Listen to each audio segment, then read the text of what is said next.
Assalamualaikum warahmatullahi wabarakatuh. Perkenalkan, nama saya Ayu Oktasari, NPM 237100011. Saya merupakan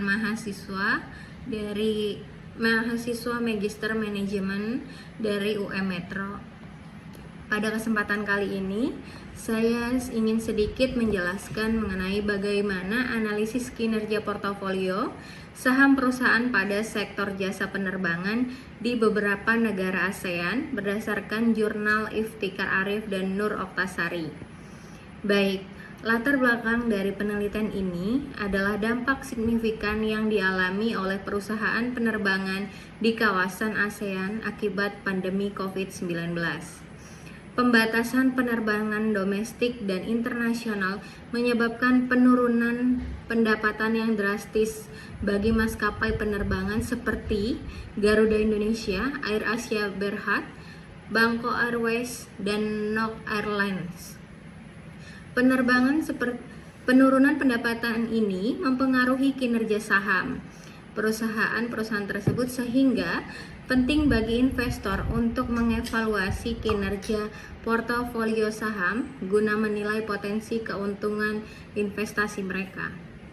Tujuan dari penelitian ini adalah yang pertama, menganalisis kinerja portofolio saham perusahaan di sektor penerbangan ASEAN menggunakan tiga metode evaluasi. Yang pertama, Sharpe, Traynor, dan Jensen.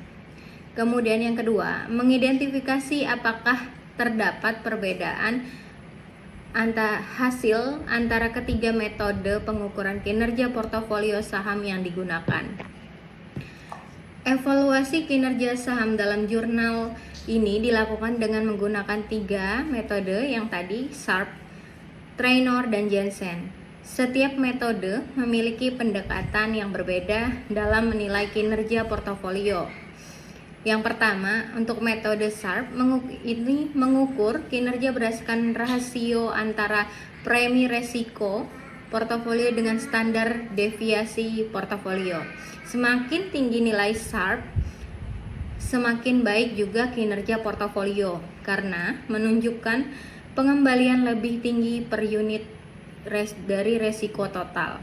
Kemudian untuk metode Traynor ini mengukur kinerja berdasarkan rasio antara premi resiko portofolio dengan beta portofolio atau resiko sistematis.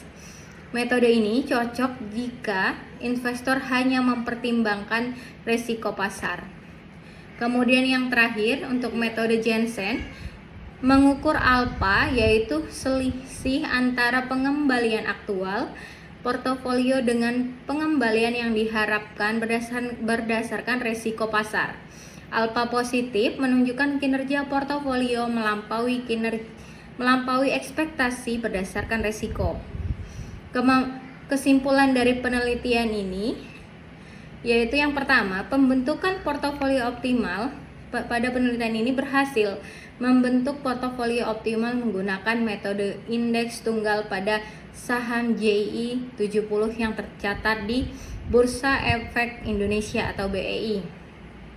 Dari 58 sampel saham, sebanyak 25 saham dimasukkan ke dalam portofolio optimal dengan proporsi dana investasi tertentu untuk masing-masing saham.